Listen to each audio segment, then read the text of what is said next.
शुरू करने से पहले आप सबको विजय दिवस की मुबारकें। मेरी मातृभाषा तमिल है। मैं हिंदी दिल्ली आने के बाद पिछले 20 साल में सीखा हूँ, तो इसलिए कोई हिंदी में बोलने में कोई गलती हो गया तो प्लीज उसको इग्नोर कीजिए। अगर कोई कुछ ना बताए तो आपको पता भी ना चले। तो पहले 30 साल तो मैंने हिंदी बिल्कुल पता नहीं था, दिल्ली आने के बाद मैंने सीखा हूँ जो भी सीखा हूँ। तो इसलिए मैं हिंदी अंग्रेजी दोनों मिली जुली भाषा में आपके साथ आज बात करूंगा। आप देखिए, इंटरनेशनल मीडिया में एजेंडा सेटिंग की बात कर रहे हैं हम।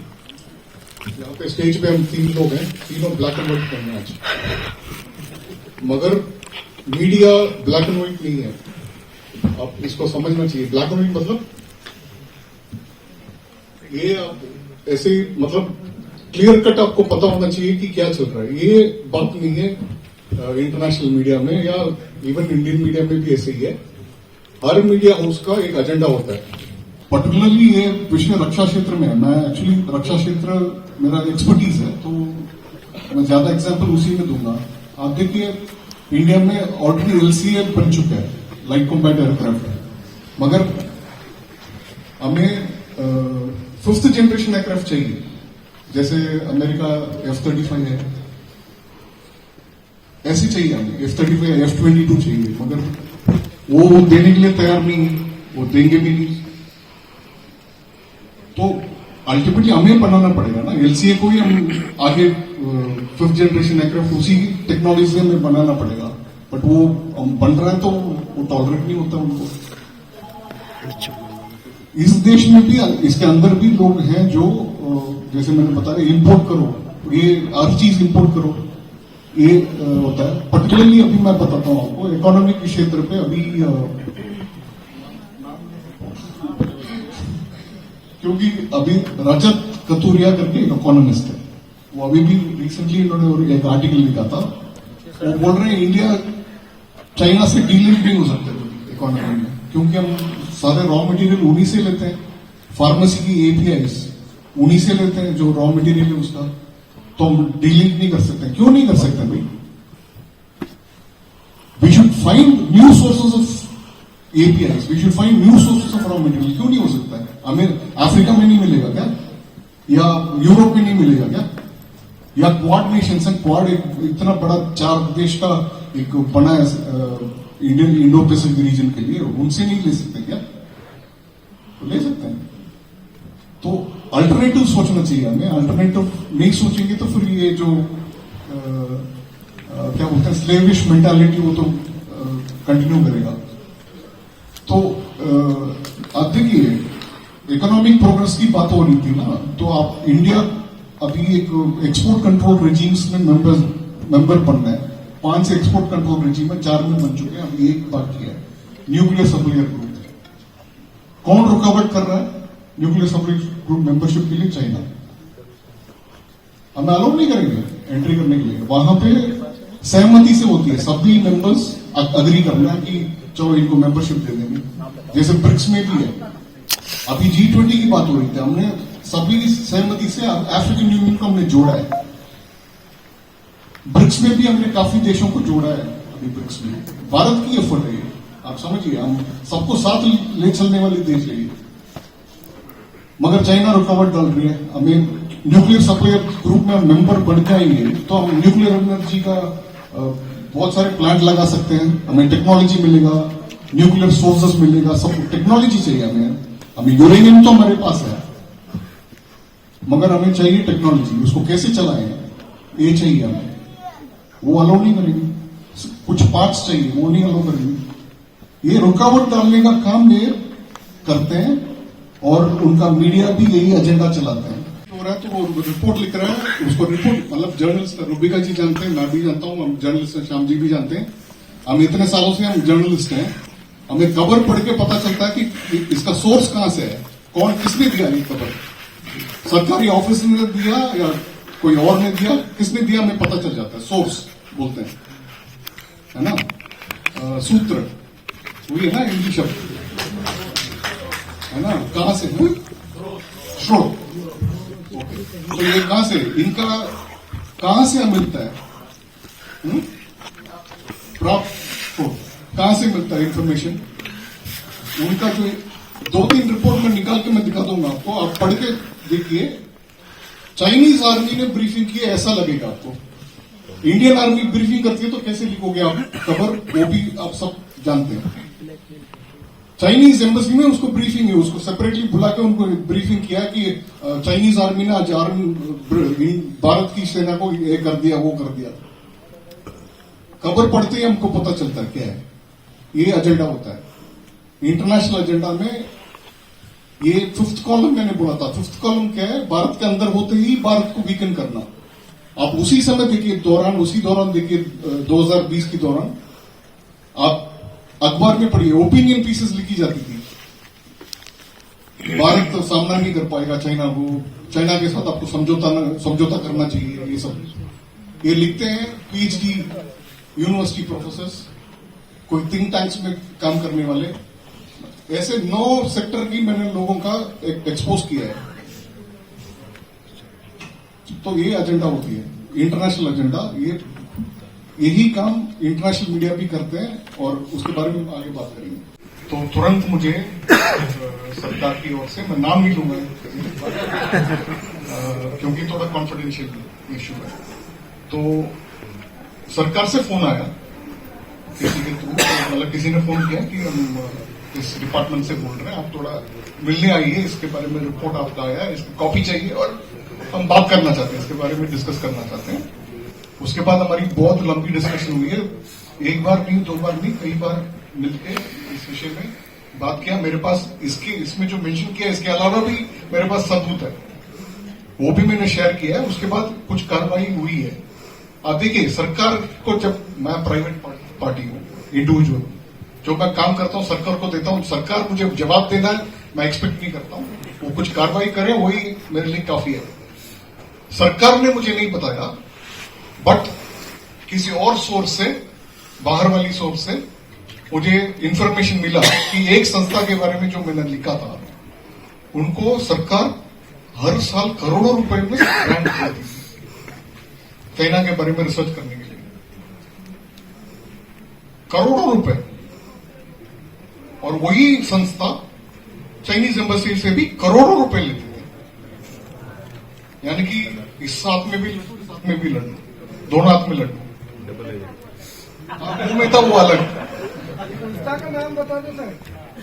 Institute of China studies, okay. उनका ग्रांट पिछले 2 साल से बंद है, 1 रुपए नहीं जाता सरकार।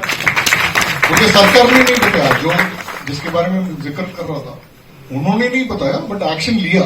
मेरे रिपोर्ट के बाद मुझे किसी और सोर्स से पता चला कि ये एक्शन हुआ है, और उसी ग्रांट को किसी 2-3 और संस्था को बांट के इन्होंने दे दिया। करोड़ों रुपए है ना। मेरे पास उतना मिल जाए तो मैं ऐसे 100 रिपोर्ट निकाल दूंगा। ठीक है, इसमें निकालने में भी पैसा लगता है मेरे को, रिसर्च करने में, रिसर्च करने में, प्रिंट करने में सारे पैसा लगता है। सो मैं इंडिविजुअल, मेरे जेब से मैंने खरीदा।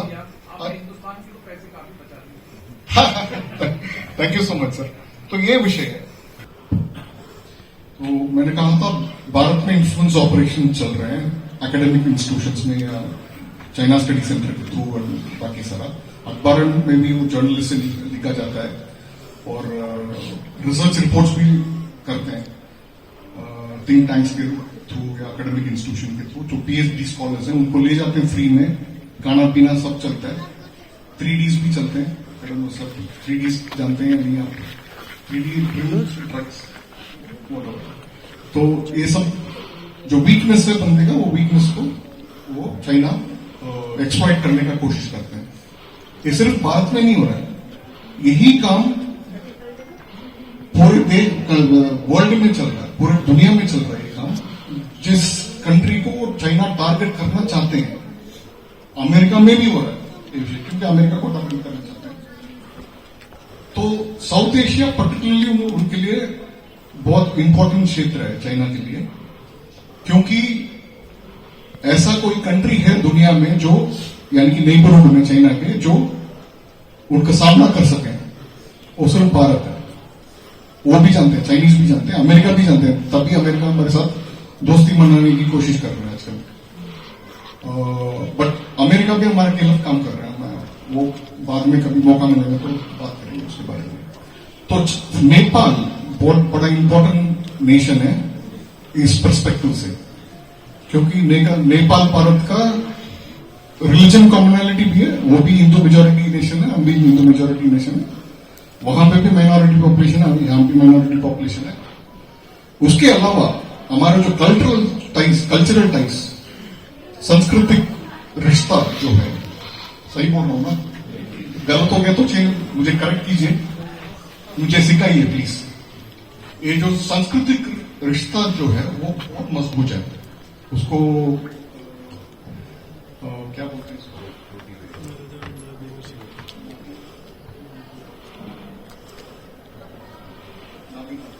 नाबीनाल रिश्ता है नेपाल के साथ।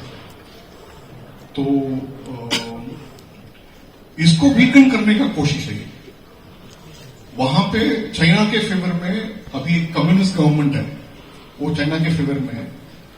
कम्युनिस्ट गवर्नमेंट वहां होने के कारण वो जो रेवोल्यूशन हुआ था, वो रेवोल्यूशन के कारण जो वहां किंगडम चली गई थी, उसके बाद वहां भारत द्वेष बहुत ज्यादा फैलाने का कोशिश चल रहा है। कम्युनिस्ट गवर्नमेंट के थ्रू भी चल रहा है। उसको ऑलरेडी आग है, उसमें सिर्फ तेल छिड़कने का काम करता है ना, वो काम चाइना कर रहा है इस वक्त। ये कोशिश है वहां anti India young population generate करने का, ये कोशिश है। ये सिर्फ नेपाल में नहीं, बांग्लादेश में भी हो रहा है, भूटान फॉर्चुनेटली हमारे साथ है, मालदीव्स में भी हो रहा है। बोलना चाहता हूं सिर्फ पब्लिक यूनिवर्सिटीज में नहीं है, सॉरी, सिर्फ प्राइवेट यूनिवर्सिटीज में नहीं है, इवन पब्लिक एकेडमिक इंस्टीट्यूशंस में, आईआईटी चेन्नई, आईआईएम शिलोंग, इनमें भी चाइना स्टडी सेंटर है। चाइना को पता नहीं वो कैसे अलाउ करते हैं इसको। सरकार को ये नोटिस में लाना चाहिए और कुछ एक्शन लेना चाहिए इसमें। आप देखिए, स्टूडेंट्स भारत को सम्मान देना छोड़ देंगे, अब 20 साल बाद क्या होगा? मैं तो चला जाऊंगा, आगे का नेक्स्ट जनरेशन का क्या होगा?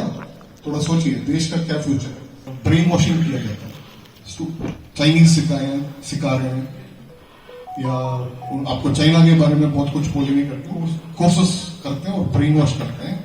इंडिया में कन्फ्यूजियस इंस्टीट्यूट स्टार्ट नहीं कर सकते हैं क्योंकि इलीगल है, परमिशन दी है सरकार ने, मोदी सरकार ने, मगर वो चाइना स्टडी सेंटर करके वो शुरू करते हैं। वही कन्फ्यूजियस इंस्टीट्यूट है, उसको शुरू करते हैं और उसको फंडिंग करते हैं चाइनीज एम्बेसी और ब्रेन वॉश करते हैं। अभी इन्होंने बहुत अब्सर्ड वो जो डेटा निकालते हैं, अभी इन्होंने बताया पाकिस्तान को आगे दिखा देते हैं। अभी रिसेंटली आया है development index, world development index, उसमें पाकिस्तान हमसे 5 आगे है हमसे। आप देखिए वहां पे भूखमरी हो रही है, बट हमें हम नीचे दिखाते हैं उससे। इससे भी पता नहीं चलता है कि आप कितना, मतलब मैं क्या बोलूं, बुद्धू है तो, या उनको दिखता नहीं है, अंधे है ना, अंधे हैं क्या? तो ये बात हो जाती है इनकी जो डेटा जो निकालते हैं। और डेटा कैसे निकालते हैं आपको शायद ज्ञान भी होगा इसके बारे में, या आप, मैं रूपिका जी से अभी पूछ रहा था शुरू होने से पहले, रूपिका जी आपको क्यों नहीं लिखने को मौका नहीं मिलता है न्यूयॉर्क टाइम्स में या वॉशिंगटन पोस्ट में?